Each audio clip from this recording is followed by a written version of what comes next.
जो small intestine की junction पर बिल्कुल स्टार्टिंग पॉइंट पर ये जो आप ग्रीन से पोर्शन देख सकते हैं, यहाँ ये ग्रीन सी छोटी छोटी सी कैनल्स देख सकते हैं। ये basically one is the bile duct and other is the pancreatic duct, जो कि कंबाइन होकर एक कॉमन डक्ट के ज़रिए स्मॉल इंटेस्टाइन में खुलती है। तो ये अपनी सिक्रीशंस को स्मॉल इंटेस्टाइन में डाल देती हैं। इसके अलावा स्मॉल इंटेस्टाइन अपनी खुद से सिक्रीशन प्रोड्यूस करती हैं, जिसमें मुख्तलिफ़ किस्म के एंजाइम्स होते हैं। ये इंटेस्टिनल एंजाइम्स कहलाते हैं। तो ये सब की सब, ये जो फर्स्ट पार्ट है इसको ड्यूडिनम का नाम दिया जाता है। इस ड्यूडिनम में जो है वो जितनी भी ये आप कह सकते हैं डाइजेशन है वो होती है, और यहाँ पर ये डाइजेशन होगी by the digestive enzymes of the intestine.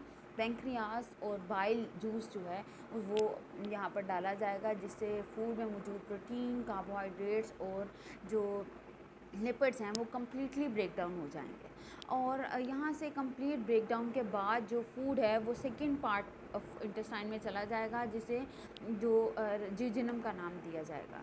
ज्यूजिनम में फूड की डाइजेशन भी होती है और एब्जॉर्प्शन भी होती है, और ज्यूजिनम के बाद फूड जाता है into the last part of the intestine, जो कि कहलाती है इलियम। अब जो इलियम है ये बहुत ही स्पेशलाइज साइट है for the digestion of for the absorption of food, क्योंकि इलियम की ये जो आप ये देख सकते हैं, this is the inner most portion of the ilium. और यहाँ पर आप देख सकते हैं वही टिपिकल लेयर्स जिनको हम पहले भी डिस्कस कर चुके हैं। सिरोज़ा लेयर है, मस्कुलर लेयर है, सब म्यूकोज़ा है। और ये जो सबसे इनर लेयर है ये स्मूथ नहीं है, बल्कि यहाँ पर फोल्ड्स मौजूद हैं लाइक दिस। ये जो फोल्ड्स हैं इनको हम नाम देते हैं villi. This folds are called as villi. आप देख सकते हैं कि ये फोल्ड्स क्यों हैं, ये हमारी स्मॉल इंटेस्टाइन का एरिया इंक्रीज़ कर रहे हैं, एब्जॉर्प्टिव एरिया इंक्रीज़ कर रहे हैं। अगर ये फोल्ड्स ना होते और स्मॉल इंटेस्टाइन बिल्कुल स्मूथ होती तो ये इतना, इसका एरिया इतना सा होता, लेकिन इन फोल्ड्स की वजह से इसका एरिया बहुत ज़्यादा इंक्रीज़ हो गया। ना सिर्फ ये कि इसमें विलाई हैं, बल्कि यहाँ पर माइक्रो विलाई भी मौजूद हैं। आप ये देख सकते हैं ये विलाई भी स्मूथ नहीं है, बल्कि विलाई भी फर्दर जो हैं वो, ये विलाई जो हैं वो फर्दर छोटे छोटे फोल्ड्स पर मुश्तमिल हैं। Like one villi is like this, ये फर्दर फोल्ड्स पर मुश्तमिल। तो ये जो फोल्ड्स हैं इन्हें माइक्रो विलाई कहा जाता है। दे further increase the absorptive area. तो ये कहा जाता है कि अगर इस सारे पूरी की पूरी जितने भी विलाई और माइक्रो विलाई हैं इनको खोल कर बिछा दिया जाए तो हमारी स्मॉल इंटेस्टाइन का जो एरिया है वो एक टेनिस कोर्ट के एरिया के बराबर हो जाएगा। यानी इतना इतना बड़ा एरिया जो है, वो इतनी छोटी सी जगह में रखा गया है बाय फोल्डिंग। तो दिस इज़ वेरी रिमार्केबल। तो ये जो बहुत ज़्यादा विलाई इज़ द साइड जहाँ पर फूड ने एब्जॉर्ब होना है। अगर हम एक विलाई को देखें तो वो कुछ इस तरह की होती है। ये this is the structure of villi. यहाँ पर आप देख सकते हैं कि विलाई में ये दरमियान में जो है वो ब्लड वेसल मौजूद हैं, और ब्लड वेसल के बिल्कुल दरमियान में ये जिसे मैं अंडरलाइन कर रही हूँ, दिस इज़ द लेक्टियल, जो कि लिम्फेटिक सिस्टम की वेसल है। ठीक हो गया। ये लेक्ट्रियल मौजूद है और ये ब्लड कैपिलरीज मौजूद हैं यहाँ। और these are surrounded by the corner epithelial cells. These are the epithelial cells. Villi की जो लाइनिंग है वो सिर्फ सिंगल सेल थिक है, यानी यहाँ पर फूड मौजूद है, डाइजेस्टेड फूड जो कि अमाइनो एसिड, ग्लूकोज और जो ग्लिसरॉल या फैटी एसिड्स की फॉर्म में है। और यहाँ से ये एक सेल क्रॉस करके इसने कहाँ पर पहुँच जाना है, इनटू दी ब्लड। तो यहाँ से जो विलाई है यहाँ से फूड एब्जॉर्ब किया जाता है और इसको भेज दिया जाता है इनटू द ब्लड। जितने भी अमाइनो एसिड्स हैं, शुगर्स, सिंपल शुगर हैं या वाटर वगैरह, न्यूक्लियोटाइड्स, ये बहुत इजीली डायरेक्ट जो है वो यहाँ से इनटू ब्लड में भेज दिए जाते हैं।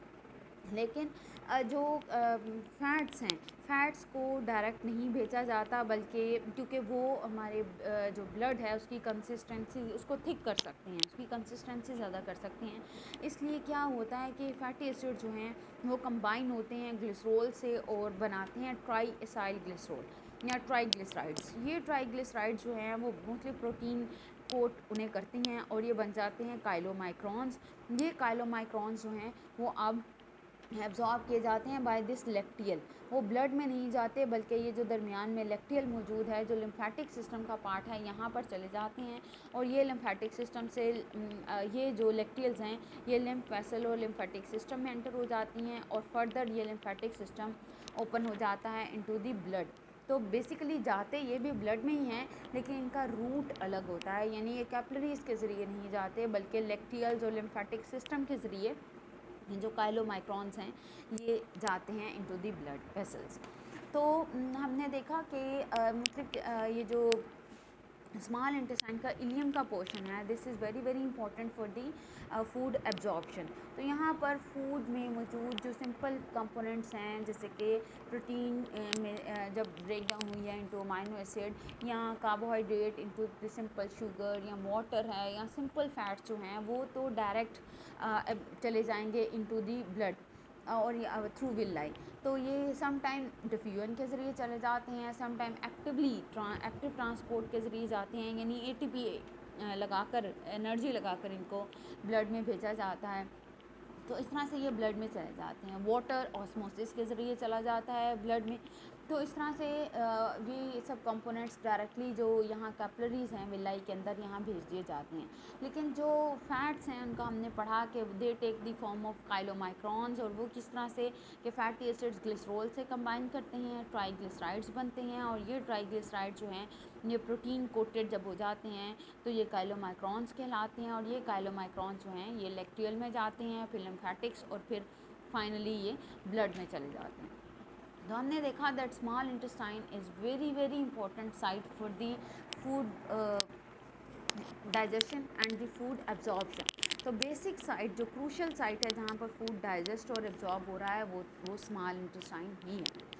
स्मॉल इंटेस्टाइन के बाद का जो पोर्शन है that is the large intestine. और लार्ज इंटेस्टाइन जो है यहाँ पर भी ये इसका एरिया जो है वो स्मॉल इंटेस्टाइन की निस्बत छोटा होता है, क्योंकि यहाँ विलाई या माइक्रोविलाई मौजूद नहीं होते हैं। स्मॉल और लार्ज इंटेस्टाइन के दरमियान में जो रीजन है उसे सीकम कहा जाता है। हम पहले भी सीकम और उसके अपेंडिक्स की बात कर चुके हैं।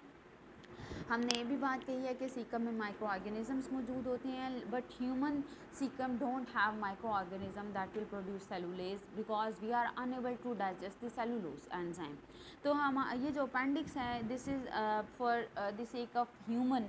ये अपेंडिक्स जो है वो एक लिम्फॉइड टिश्यू है जिसमें इम्यून सिस्टम से रिलेटेड बहुत इंपॉर्टेंट जो हैं वो सोल्जर्स मौजूद होते हैं। लार्ज इंटेस्टाइन का मेजर फंक्शन जो है वो वाटर और मिनरल्स से जो है वो रिलेट करता है। लार्ज इंटेस्टाइन जो है उसे लार्ज इसलिए कहा जाता है क्योंकि उसका डायमीटर बड़ा होता है। लार्ज इंटेस्टाइन फूड तो सबका सब स्मॉल इंटेस्टाइन में एब्जॉर्ब हो गया, बट ये जो लार्ज इंटेस्टाइन है this is the large intestine. यहाँ पर आप देख सकते हैं दिस इज़ द अपेंडिक्स, जो कि दोनों इंटेस्टाइन के जंक्शन पर मौजूद है। लार्ज इंटेस्टाइन का मेजर रोल वाटर रीअब्जॉर्प्शन से है। वाटर और मिनरल्स को ये रीअब्जॉर्ब करती है, और यहाँ पर जो फूड में से वाटर रह जाता है, जैसे आपने देखा कि फूड जब एंटर हुआ था माउथ में तो उसमें बहुत सा वाटर ऐड किया गया था ताकि ये फ्लूइड लाइक हो जाए। अब यहाँ पर ये सबका सब वाटर हम अफोर्ड नहीं कर सकते कि ये बॉडी से बाहर चला जाए, तो ये वाटर जो है इसे रीअब्जॉर्ब कर लिया जाता है। और ये जैसे जैसे फूड इस लार्ज इंटेस्टाइन से गुजरता है मिनरल्स और वाटर रीअब्जॉर्ब किया जाता है। ये पेरिस्टाल्टिक वेव्स जो हैं ये फूड को यहाँ से मूव करने में हेल्प करती हैं। अब वो अगर लार्ज इंटेस्टाइन बहुत ज़्यादा वाटर एब्जॉर्ब कर लेगी तो जो फीसिस हैं वो बहुत ज़्यादा थिक होंगे और जिसका रिज़ल्ट कॉन्स्टिपेशन हो सकता है। और अगर बहुत कम वाटर एब्जॉर्ब किया जाएगा तो डायरिया हो सकता है, यानी फीसिस जो हैं वो बहुत ही लूज़ बनेंगे। इसके अलावा लार्ज इंटेस्टाइन की एक और इम्पॉर्टेंस ये है that large intestine is store house of bacteria and fungi, जो कि सिम्बियोटिकली लार्ज इंटेस्टाइन में मौजूद हैं, यानी ये हमारे लिए जो है वो प्रोड्यूस करते हैं वाइटामिन, मुख्तलिफ types of vitamin like vitamin K and some kind of amino acids. और इन टर्न ये जो फूड यहाँ पर लार्ज इंटेस्टाइन में आता है इसकी फर्दर ब्रेक डाउन करते हैं और इसको अपने एनर्जी के लिए यूज़ करते हैं।